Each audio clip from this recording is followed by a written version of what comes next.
Skin is a complex and dynamic organ. It is comprised of cells, tissues, and biochemicals that coordinates to provide many interdependent functions, including protection from environmental harmful chemicals, infectious pathogens, and ultraviolet radiations. Also serves vital functions in wound repairing, sensation, and thermoregulation, and also vitamin D synthesis.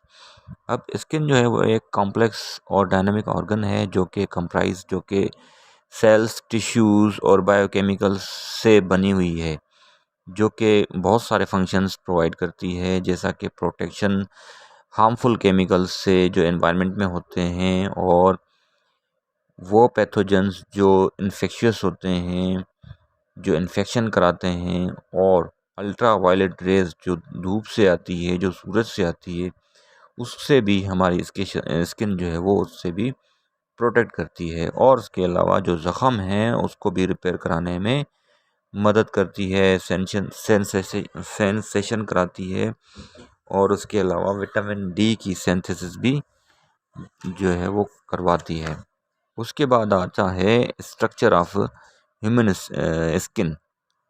उसमें देखें चार part हैं। एक तो पहला शुरू जो ऊपरी जो है वो लेयर वो एपिडर्मिस है, उसके बाद डर्मा है, फिर हाइपोडर्मिस है, फिर नीचे नीचे जो सतह है वो मसल्स की है।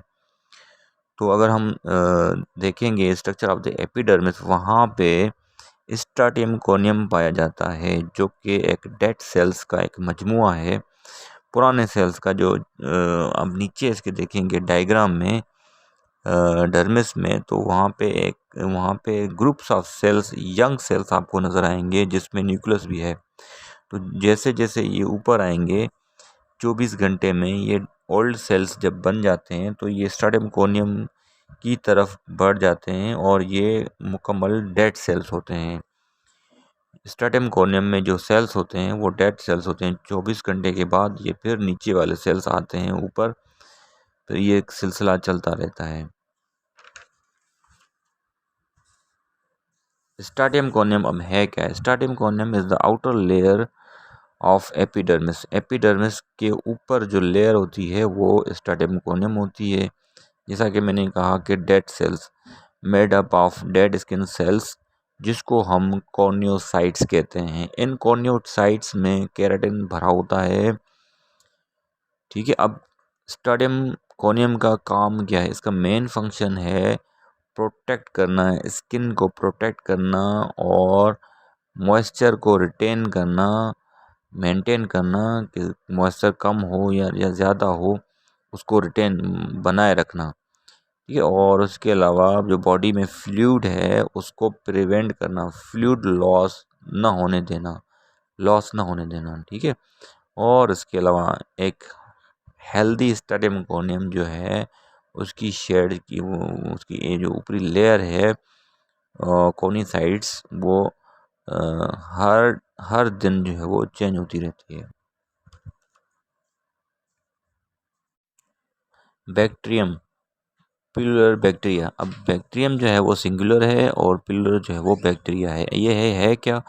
ये बैक्टीरियम जो है वो यूनिसेलुलर माइक्रो ऑर्गेनिजम्स है, कैपेबल ऑफ लिविंग इंडिपेंडेंटली। इसमें सेल वॉल और सेल मेम्ब्रेन दोनों पाया जाता है। लेक न्यूक्लियाई, और contents all enzymes to perform vital activities. तो ये नीचे आप शेप्स ऑफ बैक्टीरिया दे सकते हैं कि कोकस है, वाइब्रो है, बैक्यूलस है, और दूसरे सारे शेप्स इसमें पाए जाते हैं। Staphylococcus bacteria is a genus of gram positive bacteria. ये हार्मलेसली स्किन के ऊपर रहते हैं, स्पेशली नोज़ या आर्मपिट में या बकेट्स में, कूलों पे, आर्मपिट्स में या नाक में। ये हार्मलेसली बिना नुकसान पहुंचाए ये रहते हैं। They usually only cause an infection. अगर स्किन के अंदर ये चले गए तो ये इन्फेक्शन काज कराते हैं। Staphylococcus aureus is a leading cause of skin infection, skin and soft tissue infections.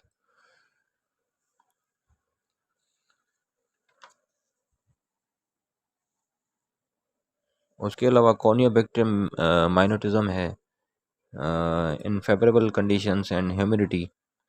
These bacteria can multiply within the stratum corneum and lead to skin infection.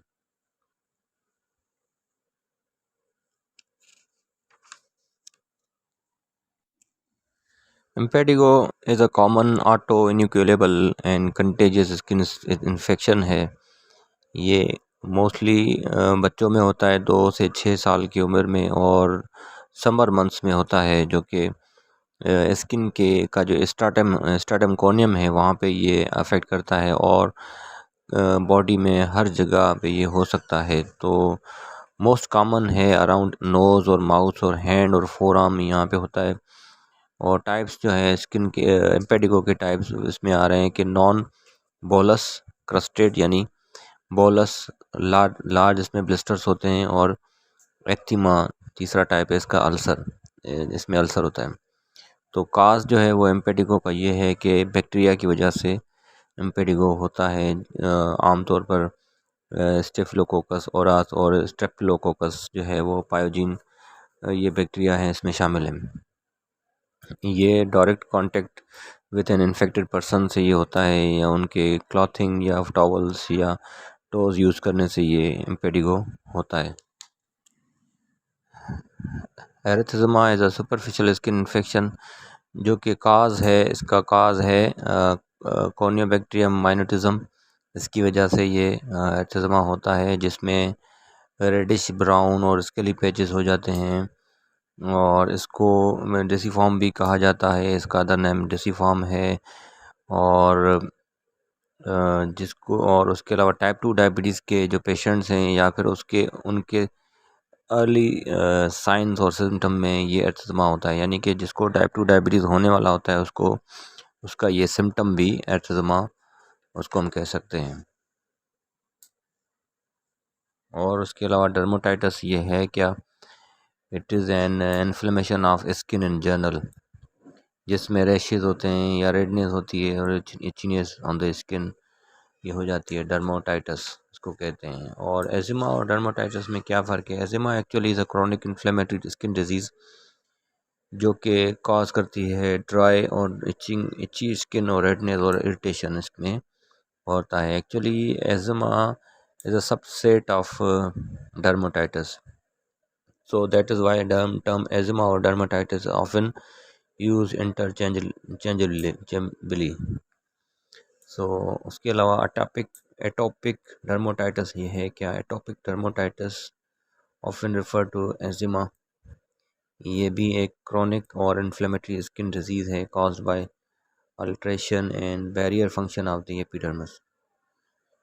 So atopic dermatitis is one of the 7 type of eczema. एजिमा का ही type है ये atopic dermatitis.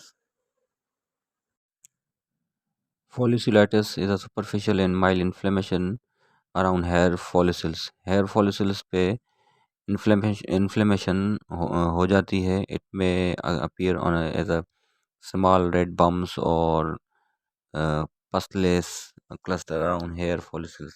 यहाँ पे hair follicles की जगह पे एक inflammation हो जाती है, और इसका काज जो है वो बैक्टीरियल इन्फेक्शन है, यूजुअली फ्रॉम स्टेफिलोकोकस ओरियास की वजह से ये इन्फ्लेमेशन होती है. It can occur when hair follicles are damage और ब्लॉक. हेयर फॉलिकल्स डैमेज जब हो जाते हैं या ब्लॉक हो जाते हैं तो ये हो जाती है. और उसके अलावा एक और डिज़ीज़ है जिसको फरंकुलाइसिस कहते हैं. फरंकुलाइसिस भी एक deep infection of hair follicles है, जो कि एब्सिस काज कराती है, फॉर्मेशन विद एक्यूमुलेशन ऑफ पस, जिसमें पस भी मौजूद होता है. तो ये एक पेनफुल इन्फ्लेमेटरी कंडीशन है जनरली.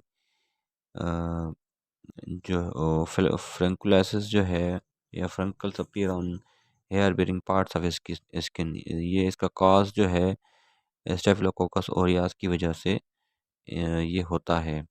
और उसके अलावा कार्बंकल एक दूसरी एक डिजीज़ है.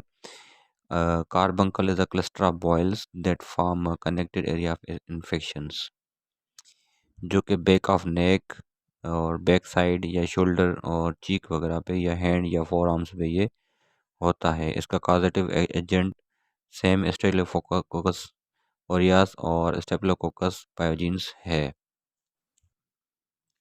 Varicose ulcer it is also known as venous ulcer या venous stasis ulcer.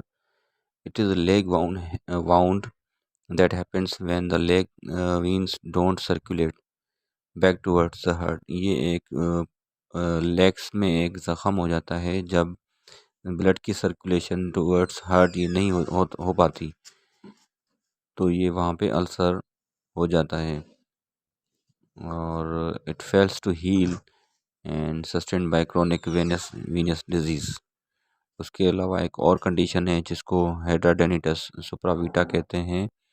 It is also is a painful long term skin condition. Sometimes इसको एक्नी इनवर्सा भी कहा जाता है और इसका एग्जैक्ट कॉज जो है वो अननोन है, but it occurs near hair follicles. ये भी हेयर फॉलिकल्स के अराउंड जहाँ पे स्वेट ग्लैंड्स होते हैं वहाँ पे ये जो है वो होता है। उसके अलावा एक और कंडीशन है हमारे पास जिसको हम पेरोनिकिया कहते हैं। Paronychia is a nail infection usually results from bacteria. Bacteria की वजह से ही पेरोनिकिया होता है। It is an inflammation of the skin around nail. नाखूनों की जो इर्द गिर्द एरिया है वहाँ पे स्किन इन्फ्लेमेशन होती है और it's sudden occurrence is usually due to staphylococcus aureus की वजह से, ये बैक्टीरिया की वजह से ये इन्फेक्शन होता है। Bacteria get into skin through cuts. यहाँ जब कट्स अराउंड नेल कट अगर कट हो गया या कट्स वहाँ पे अगर किसी वजह से लगता है तो फिर वहाँ पे बैक्टीरिया जो है वो स्किन के अंदर चले जाते हैं जिसकी वजह से ये इन्फेक्शन हो जाता है। तो most nail infections get better with antibiotics. So peronekia doesn't usually cause any serious health problems। अब इस अवेलेबल जो थेरापी ऑप्शंस हैं यहाँ पे हमारे स्किन बैक्टीरियल स्किन इन्फेक्शंस के हवाले से उसका भी थोड़ा सा ओवरव्यू करते हैं कि ये कितने हैं और कौन कौन से हैं। तो थेरापेटिक ऑप्शंस जो है फ्यूसिटिक एसिड, मिपिरोसिन और जेंटामाइसिन है और न्यूमाइसिन सल्फेट है या फिर बेसिट्रेसिन जिंक हो गया या पॉलीमेरिसिन बी सल्फेट हो गया। ये टॉपिकल एंटीबायोटिक के ऑप्शंस हैं।